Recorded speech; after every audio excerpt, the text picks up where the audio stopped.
Got the whole world in your hands. Okay, I'm back. We're right from Palmistry Unplugged, and now we're going to talk about the personality, the Whorl Fingerprint personality.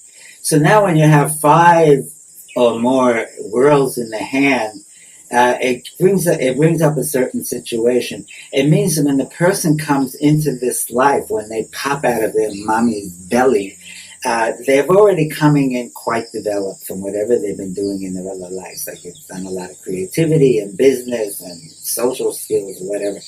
And they're coming into this life now not completely developed, but very developed. And because of this development, it shapes their personality. So on one hand, they're coming in ahead of the class with actually really a good little toolbox to use from all their past life talents or genetics. They're coming with a good gene pool if you can't get into past lives. So they're coming into this life with all this development. So again, they're usually very intelligent. They're usually doers in the world. They're having businesses, or they're, having a high corporation positions, in a hierarchy and, in range, or they'll be having something with world organizations or something like that. They're doers in the world as well, especially if they have a particular type of headline. So they do have all this talent, and what it is about them is that because of this development that they've come into this world with, they always feel different from everybody else. And the thing is, and what I tell them is that actually it's true. You are different than everybody else. You're a bit more developed than everybody. You've come in a little bit ahead of the class. So these people, they can be highly individualistic. At the point, they can also be eccentric, but not necessarily. They like their freedom, and they need to follow their own rules. There's the expression "different strokes for different folks." It's really true for these people. So they will also be very willing to give up a lot of their good things to have a situation where they can have their freedom. And they need at least one little place where they can say, okay, here, this is my place and this is my rules. And actually, that's not arrogance. It's just because of their development. So they usually do like to live a little bit away from society, even though they're not antisocial. And they love animals, like to be in the nature. So it's this type of person. And now what all this development does, though, it makes them complex. And it's this complexity that shapes their personality. All people with 5 or more worlds in their hand, they're complicated, they're intricate. The simplest little input that comes into them has to go through all these different channels before you have an outcome, and who knows how that's going to be. So there's always this complexity. So the key word for people with Whorl personality is simplicity. The more they keep their lives simple, even keeled, simple, the more content they are. Now, there's a thing about this. How many worlds do they have, and how many lines they have in their hand? So somebody who has a lot of lines in their hand and also has like a lot of worlds in their hands, these people are very complex. So you can make a graph of functionality in the world versus development. So so as you develop more and more, that goes up and up, your functionality increases. But at some point, you reach a plateau, you reach a peak, and then the more development actually decreases, your functionality decreases. Because what happens is that people become so complex that they have difficulties to function. I once had a reading. My prime example is with a Japanese woman who was also a professor of mathematics at the University of Tokyo. And she had 10 whorls in her hand. And also she had so many lines in the hand you couldn't believe. So she was so complicated. She told me if she had to go outside to buy a container of milk or a piece of tofu, it's Japanese, she couldn't do that just like that. She would have to do 21 things, she told me, before I would let myself out of the house. So you can just see the functionality and the complexity and the development has inhibited her functionality. She could hardly walk out the door, and she was suffering greatly about that until I don't know if until I explained what's going on, the ideology of the whole thing, and she could really understand it. Okay, it's not really obsessive compulsive behavior. It's a little bit a different thing.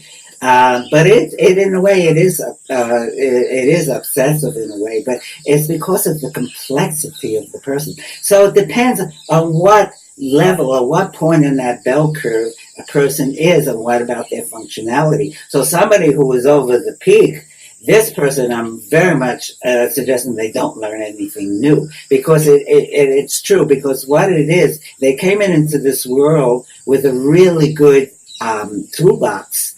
And it's about using those tools that they have. It's not about learning a new modality, because once they learn something new, it makes them a little bit more complex and a little bit, so again, things get a little bit more complicated. So people that are just on the low side, they're rising up. These people are in the best position with it. They have a lot of worlds, but they also don't have that many lines in their head. These people can function, they can multitask, they can do it, they can really take advantage of the worlds and the development that they have.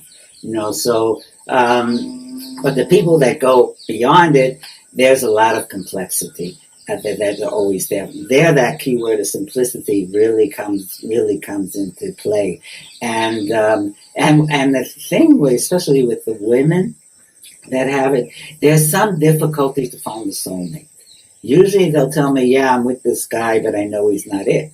And I'm telling them, well, look, if this person satisfies you 75%, let's say sexually satisfies you, but not intellectually, I would say keep them, because it's very difficult, because you're so multidimensional. You have so many different channels that one thing and not one person is ever going to satisfy you. So if you find somebody that's getting up there in the 70, 80 percentile, then stay with them, because it's rare for them to meet actually the soulmate who really fits in. Once in a while, I do meet somebody that has the world, that has the soulmate. So it is possible, but mostly it's not.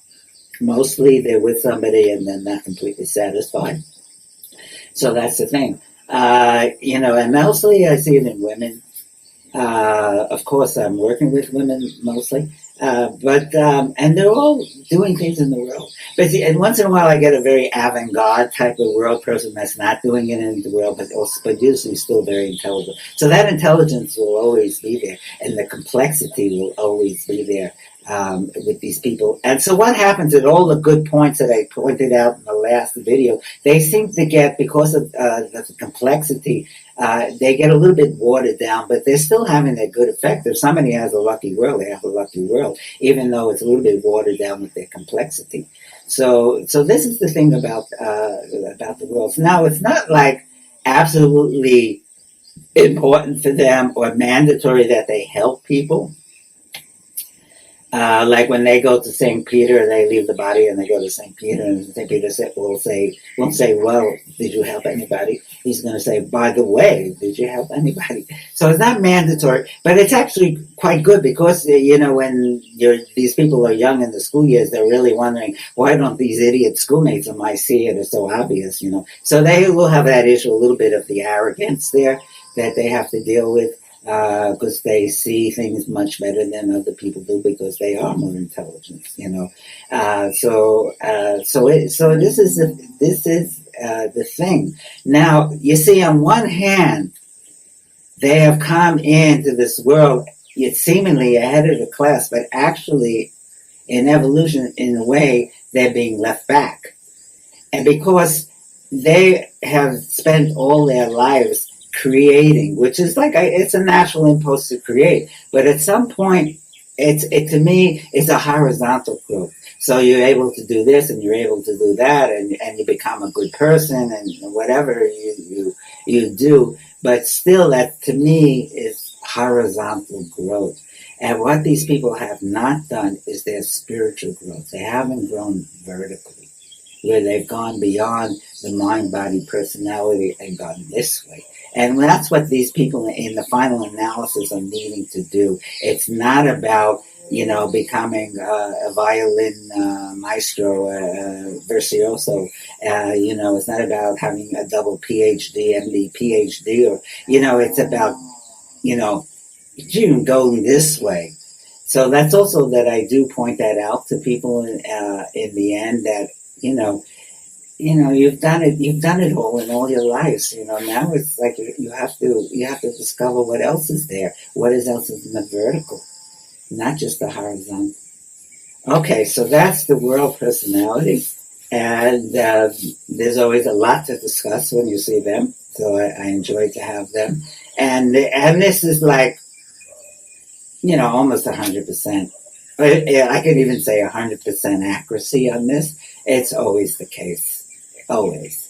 So this is again Bharat signing off, and from Palmistry Unplug, and we'll see you the next time. Okay. Got the whole world in your hands.